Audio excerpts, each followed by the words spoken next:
Hi, and welcome to another episode of All Things Considered.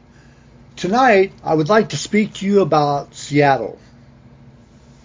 When you think Seattle, what does the name Seattle bring to mind? For me, it's ships, import, export, the water, boats, boat captains, sea captains.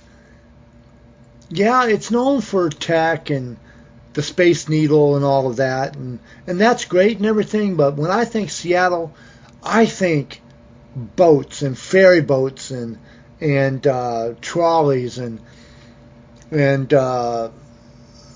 shrimp boats and fishing boats and things like that. Well, guess what? Historic Jensen Boatyard shuts down. Former employees try to keep boatcraft alive in Seattle. That's kind of cool, huh? I didn't even know that Seattle had famous boatyards, but you got to build them somewhere, I guess. It says here, when the word got out last fall that Jensen Motorboat Company on North Lake Union would be shutting down, other boatyards around Puget Sound wasted little time in trying to hire the company's skilled shipwrights. And a shipwright, that's somebody that learned under somebody else how to build a ship, how to create the wood and how to just put stuff together. It's like a stonemason. Somebody knows how to cut stones by hand. Somebody knows how to shape stones and chisel stones and how to put stuff together. That's a shipwright. Now it says here the company's skilled wasted little time trying to hire the company's skilled shipwrights, carpenters, and other craftspeople. Those are the people that put the ships and stuff together to make them float. There were offers from outfits in Seattle and in Anacortes. Anacortes, Anacortes.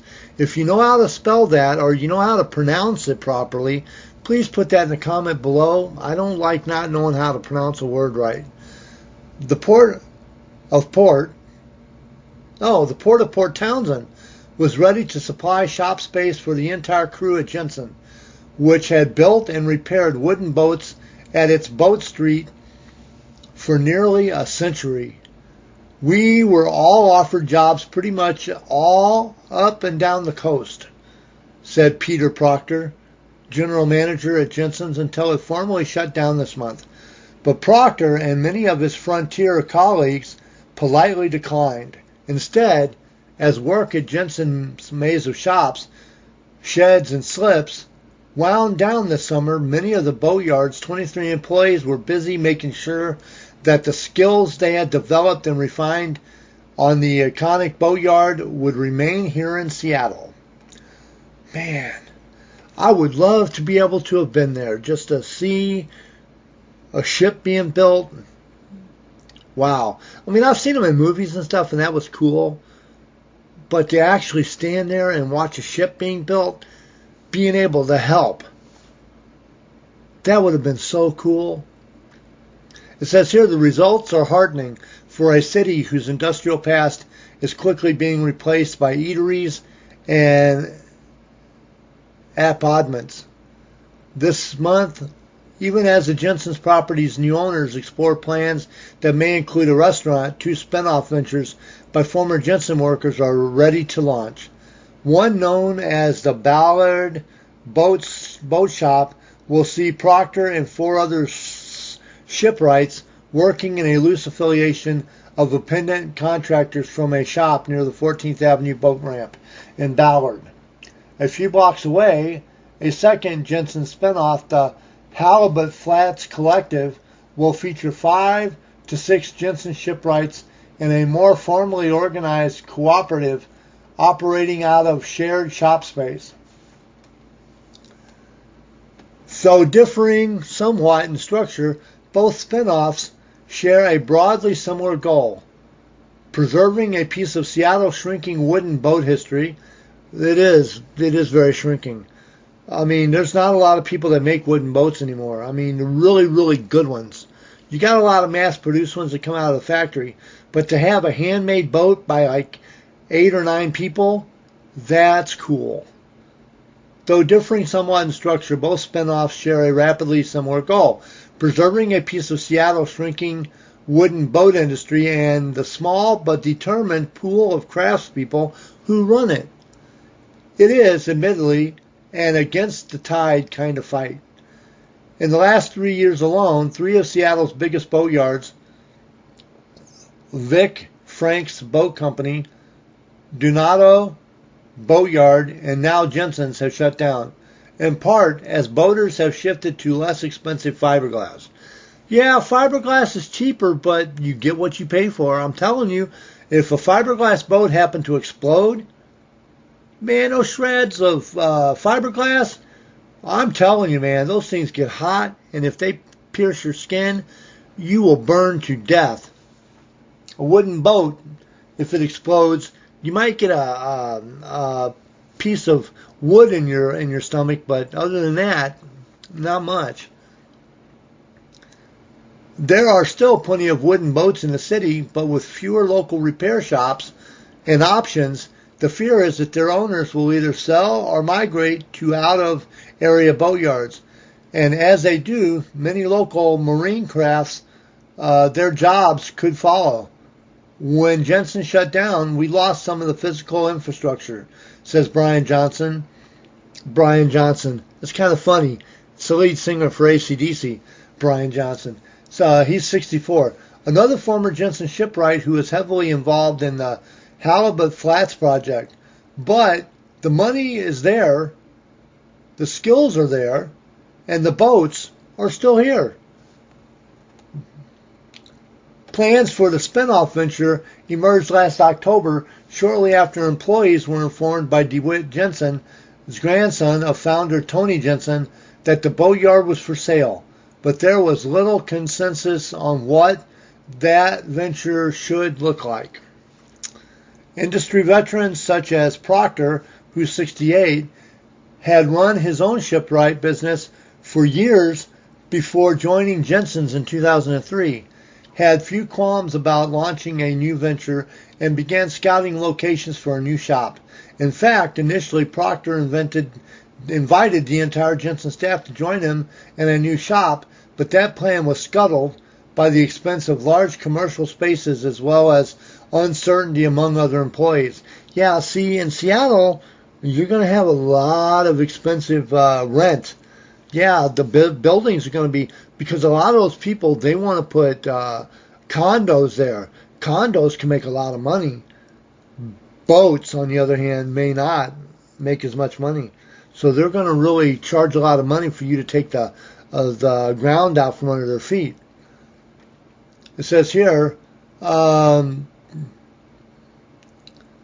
many Jensen employees, blindsided by the sale, were unsure whether to join together in a collective effort or go solo as independent contractors, said Julie English, a 30-year-old former Jensen shipwright. But English said that the uncertainty faded after she and several other Jensen's shipwrights took side jobs working with Johnson on the Swiftsure.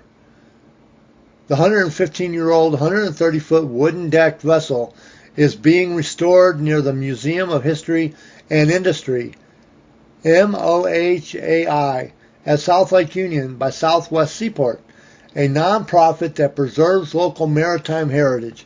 And I would love to see that boat when it gets done. If I can find a photo of it, I'll try to put it down in the comment below, down in the description below. As the Swiftsure project progressed this spring, English says she and her former colleagues realized how much they valued working together. They also saw how a collective structure would give them more marketing presence in Seattle and let them take on larger projects. With a collective, you can tackle the big projects that everybody likes doing, but can't really do by themselves. Well, you know, the strength in numbers. That's what they say. It says because there's neither spin-off, let's see here. Oh, with a collective, you can tackle the big jobs that everybody likes doing, but really can't do them by yourselves, said Johnson Bishop, 35, another Jensen alum and the Halibut Flats member. Because neither spin-off has an actual boatyard, they rely on creative logistics. Work will be done at the client's location or taken back to the shops where the boats need to come out of the water. The spin-offs will rent space at one of the several remaining Seattle boatyards, such as Canal Boatyard or Seaview West. This virtual structure, though not as convenient as a full-service yard like Jensen, has certain advantages. The lack of an expensive boatyard means less overhead costs and ideally more competitive pricing, says shipwright David Willard, the former office manager at Jensen's, who will work out of Ballard Boat Shop. There will also be more flexibility as workloads change. For really big projects or when things get busy, both spin-offs will be able to quickly bring in outside contractors, including the 10 or so former Jensen employees now working solo in the area, Proctor says. In some cases, the spin-offs will even recruit from other ranks, a fact that underscores how this industry has always been both competitive and collaborative. The nature of this business is that you have to be very fluid and flexible, said Johnson. It's a small world on the waterfront, and that's true. You think it's big, but when you get in a small knit like Seattle, it gets even smaller. Anyway, that's it for the boatyards. If you happen to like this video, please put it in the comments and let me know what you thought. If you have an idea for a video, please put that in the comment as well. If you liked my video, please put a big thumbs up and also hit the subscribe button so I can bring you better content. If you have an idea for a better video, please put it in the comments below. If you know of a way that I can make my videos much better, please allow me to do that. If you get a chance to check my videos and you've seen me where I'm actually on video talking as opposed to just my photo coming up with me speaking behind it, let me know which one you like better. Anyway, put a big old thumbs up if you like my videos. If you want to hit the subscribe button, please do so. This has been All Things Considered, Seattle. Have a good night, and all points beyond.